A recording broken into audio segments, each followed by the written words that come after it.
हरियाणा की सबसे ज्यादा चर्चित सीटों में शामिल कुरुक्षेत्र सीट का मिजाज अब बदल रहा है।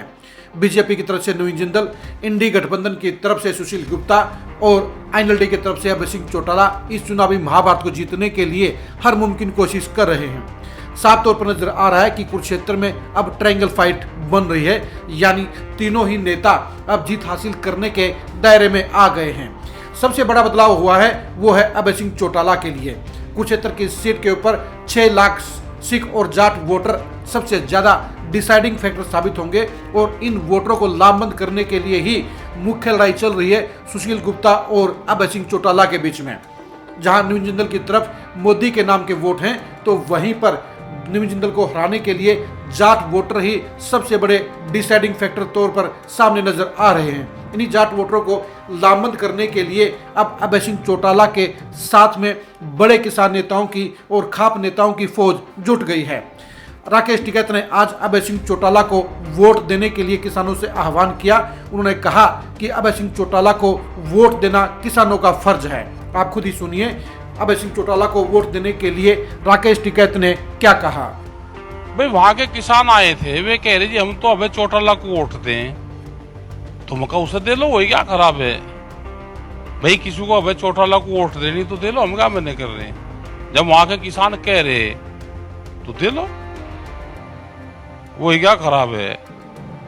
उसने रिजाइन करा था और उसका रिजल्ट ये रहा कि जब विधानसभा के चुनाव थे एलनाबाद में, तो वहां पर लोगों ने वोट किया था उनको। और इस तरह के लोग हाउस में जब जाएंगे तो गरीब की, किसान की, मजदूर की बात करेंगे। और इस तरह के नेताओं को कंपटीशन में आना चाहिए। ये था, यह बात बिल्कुल सत्य है कि जब दिल्ली का आंदोलन हुआ तो चौटाला परिवार ने, अभय ने रिजाइन दिया था और उसकी बहुत चर्चा भी रही है। अब वहां के लोग आए कुरुक्षेत्र के, यहां 10-15 लोग आए, फोन आते रहे, अगर हम तो अभय चौटाला को वोट देंगे। राकेश टिकैत ने एलनाबाद के उपचुनाव में भी अभय सिंह चौटाला के लिए चुनाव प्रचार किया था और वहां पर झोली फैलाकर किसानों से वोट मांगे थे। एक बार फिर से राकेश टिकैत कह रहे हैं कि किसानों को अभय सिंह चौटाला को वोट देना चाहिए, क्योंकि अभय सिंह चौटाला ने किसानों की लड़ाई में सबसे बड़ा योगदान दिया था। उनके साथ साथ बड़े किसान नेता गुरनाम सिंह चुरोनी भी पिछले 15 दिन से लगातार अभय सिंह चौटाला के चुनाव को मजबूत कर रहे हैं। चुरोनी भी साफ तौर पर कह रहे हैं कि किसानों की साख दाव पर लगी हुई है। अगर किसानों ने अभय सिंह चौटाला का समर्थन नहीं किया, अगर अभय सिंह चौटाला को वोट नहीं दिए, तो भविष्य में कोई भी नेता किसानों के समर्थन में, किसानों की लड़ाई में भागीदार नहीं बनेगा। इसलिए अभय सिंह चौटाला को हर एक किसान को वोट देना चाहिए। गुरनाम सिंह चौधरी ने क्या कहा, आप जरा वो भी सुनिए। जो हमारी पार्टी है संयुक्त संघर्ष पार्टी, और उस पार्टी का किसान लीग है भारतीय किसान यूनियन चुनी। हमने कुरुक्षेत्र सीट से इनेलो को, अभय चौटाला जी को समर्थन किया है इस चुनाव में। उसके 2-3 कारण हैं। नंबर 1, चौटाला साहब ने किसान आंदोलन के दौरान किसानों के दर्द को समझा और उस आंदोलन में अपनी आहुति डालने के लिए अपने पद से इस्तीफा दिया, एमएलए से रिजाइन की। हमारा भी फर्ज बनता है, पूरे किसानों का फर्ज बनता है कि उस कर्ज को हम उतारें।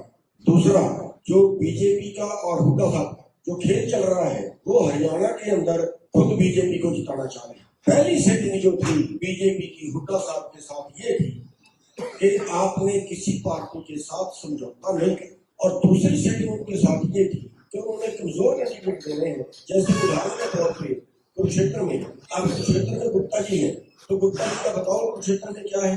गुप्ता जी का कर्म क्षेत्र हो, गुप्ता जी की जन्मस्थली हो, गुप्ता जी का क्या कुरुक्षेत्र में है। तो उनकी जो मिली भक्त है वो जो है एक देश के लिए खतरा। और बल्कि मैं तो ये भी कहूंगा कि कांग्रेस पार्टी को सबसे पहले जो काम करना चाहिए, भूपेंद्र हुड्डा जी को अपनी पार्टी से किनारा कर देना चाहिए। गुरनाम सिंह चुरोनी एक्टिव होकर पूरी गंभीरता के साथ, पूरी ताकत के साथ अभय सिंह चौटाला की मदद कर रहे हैं। इनके साथ साथ एक और बड़े किसान नेता सुरेश कोथ भी पिछले 1 महीने से कुरुक्षेत्र पार्लियामेंट में डेरा डाले हुए हैं, वो हर गांव में जाकर अभय सिंह चौटाला को वोट देने के लिए किसानों को लामबंद कर रहे हैं। कोर्ट का साफ तौर पर कहना है कि किसानों के आंदोलन में सिर्फ और सिर्फ अभय सिंह चौटाला ही एक ऐसे नेता थे जिन्होंने खुलकर किसानों की पैरवी की, किसानों के लिए इस्तीफा दिया और किसानों के लिए हर मौके पर वो खड़े मिले। सुरेश कोथ ने अभय सिंह चौटाला को वोट देने के लिए क्या कहा, आप जरा ये भी सुनिए। मेरी एक और प्रार्थना किसानों से, भाई अगर आज हम किसान सारे इकट्ठे होकर के एक किसान को लोकसभा में नहीं भेज पाए, एक को कुरुक्षेत्र से, तो समझिए आगे आने वाले टाइम में कोई किसानों के हक में खड़ा भी नहीं होगा। बाद में पूरे हरियाणा प्रदेश का किसान न्यू रोएगा जो कुत्ता मार बंजारा रोया था। इसलिए मेरी प्रार्थना कि सारे किसान मजदूर इकट्ठे होकर के ये सीट किसानों को जिताने चाहिए।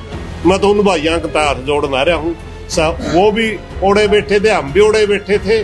मैं तो अपने लिए इस्तीफा देगा है भाई, इसके मदद करके ये ज्यादा वोटा जिता दो, ताकि तड़के कोई न कोई किसाना पे कोई मुसीबत आवत आप फिर कह दिया भाई मारे की मन की मुसीबत आ रही फिर मारा गला है। बस इतनी सी बात है।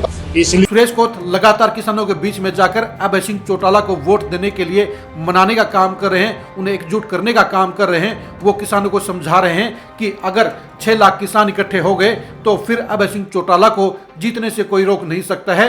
वो कह रहे हैं कि सुशील गुप्ता को किसानों के वोट नहीं जाने चाहिए, क्योंकि सुशील गुप्ता और आम आदमी पार्टी दोनों ही किसानों के विरोधी हैं। अगर आम आदमी पार्टी किसानों की शुभ चिंतक होती तो फिर पंजाब में 14 फसलों की बजाय सिर्फ 3 फसलों पर आम आदमी पार्टी की सरकार MSP के रेट नहीं देती, और हरियाणा में भी SOL के मुद्दे को लेकर आम आदमी पार्टी किसानों के साथ धोखा देने का काम कर रही है, किसानों और हरियाणा दोनों के साथ गद्दारी करने का काम कर रही है। किसान नेताओं के साथ साथ अब खाप नेता भी अभय सिंह चौटाला की मदद के लिए उतर आए हैं। हरियाणा के बड़े खाप नेताओं में शामिल कंडेला ने भी अभय सिंह चौटाला के लिए वोट देने की अपील की है। वो भी लगातार कुरुक्षेत्र पार्लियामेंट में आकर अब अभय सिंह चौटाला के लिए वोट मांगने का काम कर रहे हैं, समर्थन जुटाने का काम कर रहे हैं। और आज हमने निर्णय लिया है, सारी कार्यकारिणी ने, स्टेट कार्यकारिणी ने, प्रदेश कार्यकारिणी ने और कुरुक्षेत्र के सारे 9 के 9 जितने भी हमें मिलकर हम चौधरी अभय सिंह चौटाला को कुरुक्षेत्र सीट से अपना जन समर्थन देते हैं, पूरा प्रचार करेंगे। और ये आपको बताना चाहता हूं, ये अभय सिंह चौटाला का समर्थन जो आज का समर्थन है, पूरी तरह से इसका 1.5 या 2 लाख से ये चुनाव जीतेंगे। हम इसकी पूरी मदद करेंगे। हर पदाधिकारी को पूरा जोर लगाकर इसके लिए आज यहाँ की मीटिंग बुलाई। दरअसल कुरुक्षेत्र का पूरा चुनाव किसानों के ऊपर और खास तौर के ऊपर सिख और जाट किसानों के ऊपर टिका हुआ है। इनकी लगभग 6 लाख किसानों की संख्या को ही लामबंद करने के लिए ही पूरी की पूरी ताकत किसान नेता और खाप नेता अब लगा रहे हैं। आपको बता दें, कुरुक्षेत्र में लगभग 6 लाख के करीब किसान वोटर हैं और इन किसान वोटरों का मतदान ही इस बात का तय करेगा कि कुरुक्षेत्र में चुनाव कौन जीतेगा। अभय सिंह चौटाला के चुनाव को इसलिए अब बड़ी मजबूती मिल रही है क्योंकि किसानों का अब रुझान और लगाव दोनों ही उनके साथ नजर आ रहा है। आधे से ज्यादा किसान अब अभय सिंह चौटाला के साथ लामबंद हो चुके हैं, वोट डालने का मन बना चुके हैं, और यही वजह है कि अब किसानों के वोट अभय सिंह चौटाला के साथ में ज्यादा जा रहे हैं और इसका सीधा नुकसान सुशील गुप्ता को हो रहा है। जाहिर सी बात है, किसानों के वोट साफ तौर पर नवीन जिंदल के साथ नहीं जा रहे हैं। सिर्फ सैनी वोटरों का एक बड़ा हिस्सा कहिए या ये भी कह सकते हैं कि बहुसंख्यक सैनी वोटर ही आज की तारीख में नवीन जिंदल को मिल रहे हैं। उसकी वजह सीएम नायब सैनी भी है, और यही वजह है कि अब सैनियों के साथ साथ अब बाकी के किसान वोटरों में भी इस बात की चर्चा चल पड़ी है कि वो किसानों के हित के लिए लड़ाई लड़ने वाले अभय सिंह चौटाला को वोट देने का काम करेंगे। किसानों के बीच में अब लगातार इस बात की जद्दोजहद भी हो रही है कि उनका शुभचिंतक कौन है। आपको ये भी बता दें कि किसानों का समर्थन हासिल करने के लिए सुशील गुप्ता के समर्थन में पूर्व सिंह भूपेंद्र हुड्डा ने भी लगातार 4 से 5 जनसभाओं को संबोधित किया था, लेकिन किसानों के अंदर अब अभय सिंह चौटाला के खिलाफ में भूपेंद्र हुड्डा की अपील भी काम नहीं कर रही है। पाई गांव कुरुक्षेत्र पार्लियामेंट का सबसे बड़ा गांव है, जहां पर लगभग 12,000 वोटर हैं, और इन 12,000 वोटर वाले गांव में भूपेंद्र हुड्डा को सुनने के लिए महज 500 आदमी भी नहीं आए और कुर्सियां खाली पड़ी रह गई। आप खुद देखिए कि पाई गांव में भूपेंद्र हुड्डा की रैली में क्या नजारा था। यानी किसानों के सबसे बड़े गांव में, जाटों के सबसे बड़े गांव में जब भूपेंद्र हुड्डा की कुर्सियां खाली रह गई तो इसका मतलब यही है कि किसानों का समर्थन अब अभय सिंह चौटाला के साथ में हो रहा है। और यही वजह है कि अब गुप्ता के लिए अब वोट घटने लगे हैं और अभय सिंह चौटाला के लिए वोट बढ़ने लगे हैं। यानी पलड़ा अब अभय सिंह चौटाला का भारी हो रहा है और लगातार अब सुशील गुप्ता की चुनावी पोजीशन कमजोर हो रही है। जाहिर सी बात है कि जिस पलड़े में 6 लाख किसान वोटर खड़े होंगे वही प्रत्याशी जीत का दरवाजा खटखटाएगा, वही प्रत्याशी नवीन जिंदल के साथ भिड़ने का काम करेगा। एक तरफ जहां नवीन जिंदल मोदी के बलबूते पर चुनाव में सबसे मजबूत नजर आते हैं तो वहीं पर उनको पटकनी देने की लड़ाई में सुशील गुप्ता और अभय सिंह चौटाला दोनों ही कड़ी मेहनत कर रहे हैं। लेकिन इस लड़ाई में अब किसानों का मन बदलने के चलते अब बड़े किसान नेताओं और खाप नेताओं के अभय सिंह चौटाला के साथ खड़े होने के कारण अब आईएनएलडी प्रत्याशी अभय चौटाला का चुनावी ग्राफ लगातार बढ़ रहा है। और यही वजह है कि कुरुक्षेत्र के इस चुनावी महाभारत में अभय सिंह चौटाला लगातार मजबूत हो रहे हैं और लगातार सुशील गुप्ता दूसरी तरफ कमजोर हो रहे हैं। यानी कुरुक्षेत्र की इस चुनावी महाभारत में अब अभय सिंह चौटाला का ये चुनावी ग्राफ जिस तरह से बढ़ रहा है वो बता रहा है कि मिजाज बदल गया है, वहाँ के हालात बदल गए हैं और किसान नेताओं और खाप नेताओं के बलबूते पर अभय सिंह चौटाला का चुनाव मजबूती की तरफ बढ़ रहा है। कुरुक्षेत्र की महाभारत में सुशील गुप्ता और अभय चौटाला के बीच में चल रही किसानों के लिए खींचातानी के अंजाम को जानने के लिए आप खरी खरी न्यूज़ के साथ बने रहिए। कुरुक्षेत्र सीट के ऊपर नवीन जिंदल के साथ फाइनल में भिड़ने वाले प्रत्याशी को जानने के लिए भी आप खरी खरी न्यूज़ के साथ बने रहिए। कुरुक्षेत्र के महाभारत में अभय सिंह चौटाला, सुशील गुप्ता और नवीन जिंदल के अंजाम को जानने के लिए भी आप खरी खरी न्यूज़ के साथ बने रहिए। आप हमारे फेसबुक पेज को फॉलो कीजिए, आप हमारे यूट्यूब चैनल को सब्सक्राइब कीजिए। नमस्कार।